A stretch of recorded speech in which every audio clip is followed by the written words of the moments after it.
Hello guys, welcome to my channel Math stock.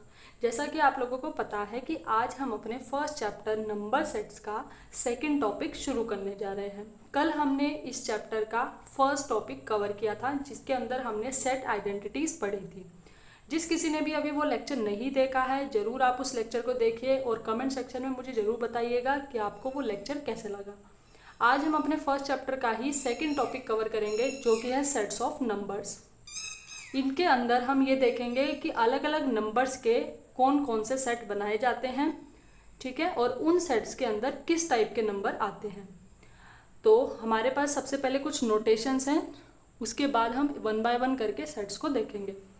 Natural numbers के set को capital N से represent किया जाता है। होल नंबर्स के सेट को एन नॉट से रिप्रेजेंट किया जाता है। इंटीजर्स के सेट को कैपिटल जेड से रिप्रेजेंट किया जाता है। पॉजिटिव इंटीजर्स के सेट को जेड प्लस से रिप्रेजेंट किया जाता है। नेगेटिव इंटीजर्स के सेट को कैपिटल जेड के ऊपर माइनस साइन लगा के रिप्रेजेंट किया जाता है। रेशनल नंबर्स के सेट को कैपिटल क्यू से रिप्रेजेंट किया जाता है। रियल नंबर्स के सेट को कैपिटल आर से रिप्रेजेंट किया जाता है और कॉम्प्लेक्स नंबर के सेट को कैपिटल सी से रिप्रेजेंट किया जाता है। तो अब हम देखते हैं वन बाय वन करके। तो सबसे पहले हम बात करते हैं नेचुरल नंबर्स की।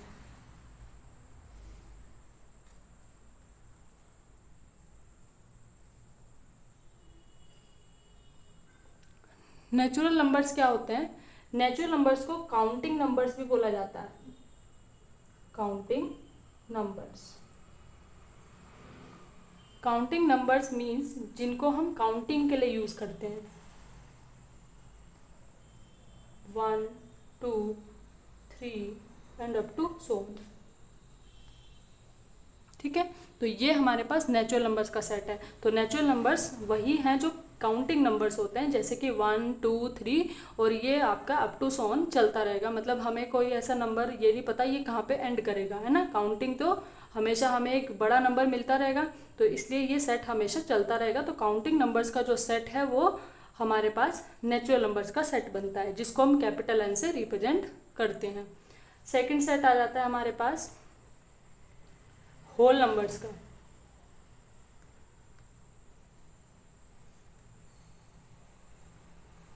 होल नंबर्स के सेट को रिप्रेजेंट करने के लिए हमने क्या यूज किया था? एन नॉट का। तो होल नंबर्स के अंदर क्या डिफरेंस होता है कि जो होल नंबर्स हैं उसके अंदर बस आपका जो नेचुरल नंबर्स हैं वो सारे आ जाएंगे और इसके साथ केवल जीरो और आ जाएगा। ठीक है, तो देखिए होल नंबर्स के अंदर क्या हुआ, आपके सारे के सारे नेचुरल नंबर्स हैं और साथ में क्या आ गया? जीरो भी आ गया। तो इसमें हम लिख सकते हैं कि ये जो नंबर्स हैं ये क्या हैं? काउंटिंग नंबर्स एंड जीरो, है ना। एक तो काउंटिंग नंबर सारे कवर हो गए यहाँ पर और साथ में क्या कवर हो गया? जीरो कवर हो गया, है ना। तो होल नंबर्स के अंदर हमारे काउंटिंग नंबर्स और जीरो सारे आ जाते हैं। ठीक है, तो ये हमारे पास क्या बन गया? होल नंबर्स का सेट बन गया। थर्ड हमारे पास होता है इंटीजर्स।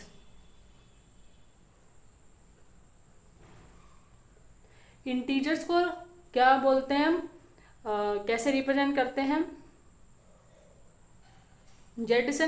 तो अब जेड को समझने से पहले हम क्या देखते हैं? सबसे पहले हम पॉजिटिव इंटीजर्स को देखते हैं। तो जेड प्लस यानी पॉजिटिव इंटीजर्स के अंदर क्या आते हैं? जो हमारे नेचुरल नंबर होते हैं। ठीक है, यानी जो जेड प्लस है, जो हमारे पॉजिटिव इंटीजर्स हैं, वो क्या हैं? हमारे जो नेचुरल नंबर है वही हमारे पॉजिटिव इंटीजर्स होते हैं। और नेचुरल नंबर्स का सेट हमने देखा है अभी क्या है, ये, है ना। तो जो हमारे नेचुरल नंबर्स का सेट है वही सेट क्या हो जाता है? हमारे पॉजिटिव इंटीजर्स का सेट होता है। ठीक है, अब अगर मुझे सेट ऑफ नेगेटिव इंटीजर्स देखना है तो नेगेटिव इंटीजर्स का जो सेट होगा उसके अंदर क्या होगा कि जो भी हमारे ये प्लस में है ये सारे नंबर्स किस में हो जाएंगे? माइनस में। तो इस बार क्या होगा? नेगेटिव इंटीजर्स का सेट कुछ ऐसे बनेगा, -3, -2, -1। ठीक है, क्यों? क्योंकि हमारे पास जो कैपिटल एन है वो सेट ऑफ नेचुरल नंबर है, तो उसके अंदर तो 1, 2, 3 है। अब इन्हीं नंबर्स के जब नेगेटिव ले लेंगे तो इधर इधर की साइड ही इनफाइनाइट तक जाएगा, है ना, अप टू सोन। और -3, -2, -1, क्योंकि इस वाले सेट में सबसे बड़ा एलिमेंट कौन है? -1 है। तो इसलिए हमने इधर से स्टार्ट किया है कि -1, -2, -3 इस तरह, है ना। यानी ये सबसे बड़ा एलिमेंट है, इधर आपके नंबर छोटे होते जाते हैं। तो इसीलिए जब हमारे पास सेट ऑफ नेचुरल नंबर है तो प्लस में लिखते हैं, तो इसी तरह इंक्रीमेंट होते हैं नंबर 1 2 3 करके। और जब हम नेगेटिव इंटीजर्स की बात करते हैं तो इन्हीं सब नंबर के हमें नेगेटिव लेना है, क्योंकि सेट ऑफ पॉजिटिव इंटीजर्स के अंदर सारे नेचुरल नंबर और नेगेटिव इंटीजर्स के अंदर क्या होगा, इन्हीं के नेगेटिव आ जाएंगे। तो जब इन्हीं नंबर के नेगेटिव आएंगे तो हमें तो ये नहीं पता कि सबसे छोटा नंबर कौन सा रहेगा, लेकिन -1 जो है इस सेट ऑफ नेगेटिव इंटीजर में सबसे बड़ा नंबर रहेगा, है ना।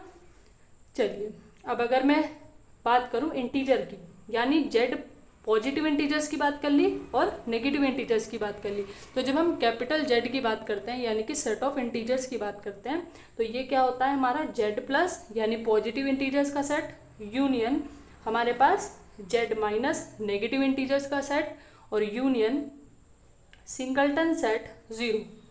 ठीक है, यानी कि जो सेट ऑफ इंटीजर है उसके अंदर set of positive integer, set of negative integers और साथ में क्या आ जाएगा, 0 भी आ जाएगा।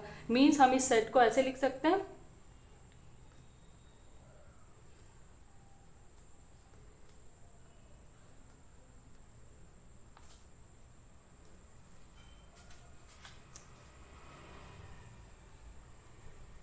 है ना, ऐसे लिख सकते हैं कि सेट ऑफ इंटीजर्स के अंदर क्या होगा, जितने भी पॉजिटिव इंटीजर्स हैं वो ये रहे, जितने भी नेगेटिव इंटीजर्स हैं वो ये रहे और साथ में 0 आ गया।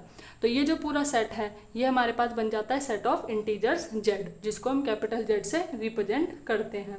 ठीक है, चलिए आगे चलते हैं।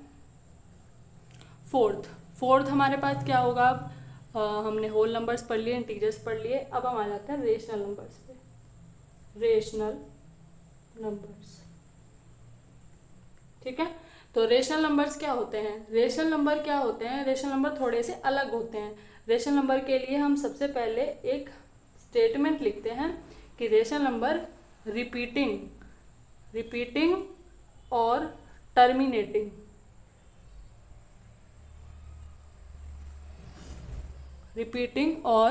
टर्मिनेटिंग डेसिमल्स,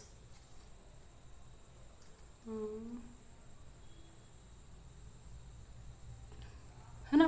तो जो रेशनल नंबर्स होते हैं वो हमारे रिपीटिंग और टर्मिनेटिंग डेसिमल्स होते हैं। यानी इसका मतलब क्या है, इसका मतलब ये है कि जो रेशनल नंबर हैं वो ऐसे होते हैं, या तो वो नंबर टर्मिनेटिंग होने चाहिए, यानी जो डेसिमल है वो उनमें टर्मिनेट हो जाए, यानी एक टाइम के बाद आके नंबर रुक जाए, स्टॉप हो जाए, या फिर वो रिपीटिंग होना चाहिए, मतलब जो आपका डेसिमल के बाद नंबर आएंगे वो क्या करने चाहिए, रिपीट करने चाहिए। ठीक है, या फिर डेसिमल के बाद का जो एक्सप्रेशन होगा वो क्या हो जाना चाहिए, टर्मिनेट हो जाना चाहिए। तो कहने का मतलब यही है कि आपका डेसिमल जो है वो टर्मिनेटिंग होना चाहिए या रिपीटिंग होना चाहिए।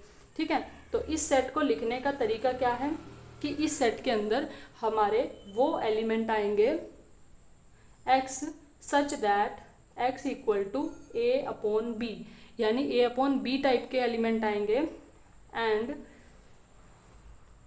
a, b belongs to set of integer, यानी कि जो सेट ऑफ रेशनल नंबर है उसके अंदर a/b की फॉर्म के नंबर्स आते हैं एंड a और b। यहाँ पे मेरे जो a/b यानी a/b में a है और b है, तो यहाँ पे a और b मेरे कहाँ से होने चाहिए, सेट ऑफ इंटीजर से होने चाहिए।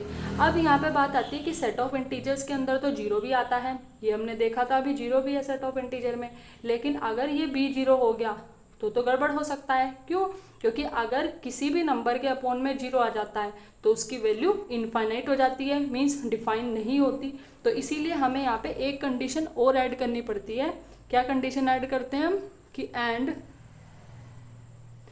b नॉट इक्वल टू 0, है ना, कि आपका जो b है वो 0 नहीं होना चाहिए। मतलब कहने का मतलब ये है कि आप ले तो सकते हो a और b दोनों को इंटीजर से लेंगे, लेकिन जो b होगा वो आपका 0 नहीं हो सकता, क्योंकि अगर ऐसा हुआ तो ये नंबर हमारा x डिफाइन ही नहीं होगा, ये तो नॉट डिफाइन हो जाएगा और फिर हम रेशनल नंबर कैसे बोलेंगे उसे, है ना। इस नंबर को फिर हम रेशनल नंबर नहीं बोल सकते, क्योंकि नॉट डिफाइन तो हमें भी नहीं पता ना वो नंबर एक्चुअल है क्या। ठीक है, तो इसलिए हम ये कंडीशंस यहाँ पे इम्पोज करते हैं। ठीक है, कि a और b हमारा इंटीजर से होना चाहिए और b हमारा नॉट इक्वल 0 होना चाहिए। ठीक है,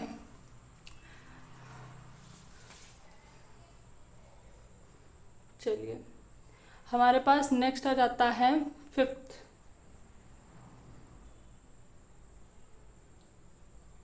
फिफ्थ हमारे पास सेट जो होता है वो है इरेशनल नंबर। फिफ्थ हमारे पास क्या है? Irrational number. इरेशनल नंबर्स, ठीक है। तो जो इरेशनल नंबर्स का सेट है, अब इरेशनल नंबर्स का सेट क्या होता है? जैसा कि हमने रेशनल के बारे में बताया, उसी तरीके से जो इरेशनल नंबर हैं वो हमारे होते हैं नॉन रिपीटिंग, ठीक है, non repeating and non terminating.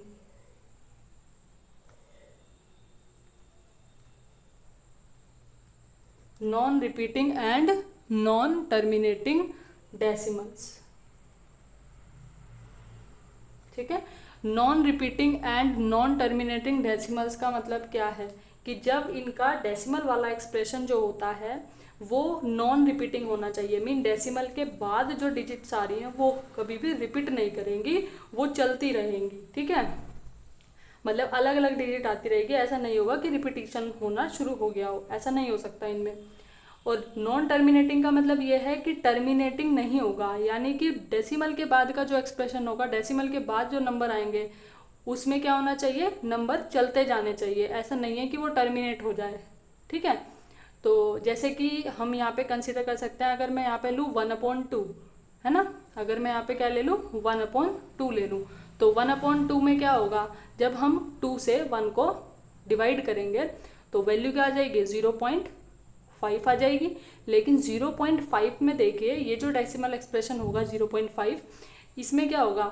Decimal के बाद केवल 5 आ रहा है ना, तो 5 के आगे तो कोई नंबर नहीं आ रहा ना, यानी कि डेसिमल एक्सप्रेशन कैसा हो गया? उसका टर्मिनेटिंग हो गया, है ना। तो अगर मान लो कि 0.5, 2, 3, 4, 6, 8, 0, 1, 7 रैंडमली नंबर चलते जा रहे हैं, तो उस केस में हम बोलेंगे कि वो नॉन टर्मिनेटिंग है ना, यानी कहीं पे स्टॉप ही नहीं हो रहा। तो अगर स्टॉप हो जाएगा तो वो आपका रेशनल में चला जाएगा, और अगर आपका टर्मिनेट नहीं होगा, मीन्स स्टॉप नहीं होगा, तो आपका वो नंबर कहाँ जाएगा? इरेशनल में जाएगा, ठीक है। 6, अब हम आ जाते हैं अपने रियल नंबर्स पे, है ना। रियल नंबर्स तो आप लोगों ने सुना ही होगा, है ना, जैसे कि हम रियल लाइन भी यूज़ करते हैं, तो वो पूरी रियल लाइन आपकी रियल नंबर्स में ही आ जाती है।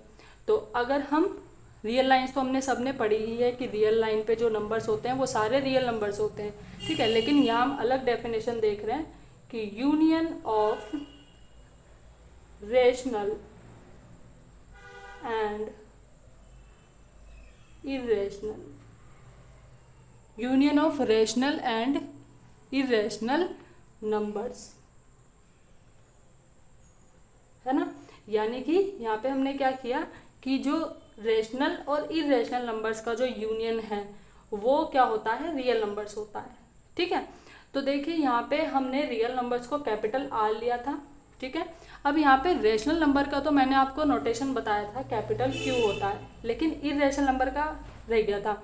तो इरेशनल नंबर को रिप्रेजेंट करने के लिए ध्यान रखिएगा, इरेशनल नंबर को रिप्रेजेंट किया जाता है क्यू के ऊपर कॉम्प्लीमेंट लगा के। ये कल हमने पढ़ा था ना कॉम्प्लीमेंट, तो क्यू के ऊपर जो छोटा सा सी लगा होता है इसका मतलब क्यू का कॉम्प्लीमेंट। तो इरेशनल नंबर को क्यू कॉम्प्लीमेंट से रिप्रेजेंट किया जाता है, ठीक है। तो हमारा जो रियल नंबर होगा अब वो क्या हो जाएगा? क्यू के साथ यूनियन कर देंगे, किसका? क्यू कॉम्प्लीमेंट का।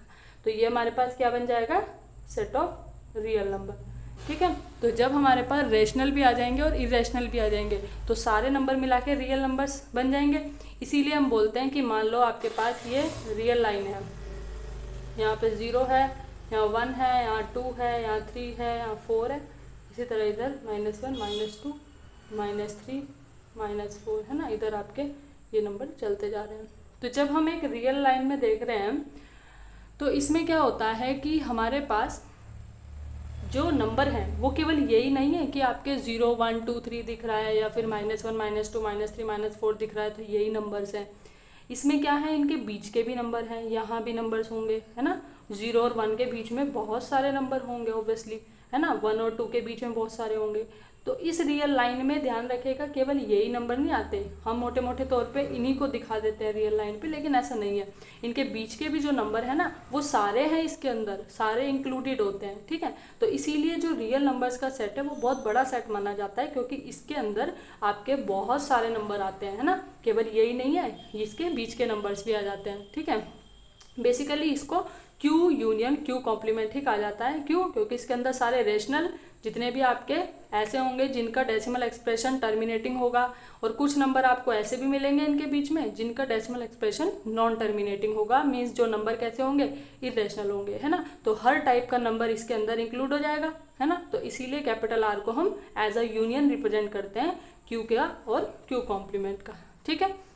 चलिए आगे चलते हैं हम। सेवंथ है हमारा सेट है कॉम्प्लेक्स नंबर्स, ठीक है। नेक्स्ट हमारे पास आ जाते हैं कॉम्प्लेक्स नंबर्स। कॉम्प्लेक्स नंबर्स का जैसे नाम भी कॉम्प्लेक्स ही है, ये थोड़े अलग टाइप के नंबर्स है कॉम्प्लेक्स नंबर्स, ठीक है।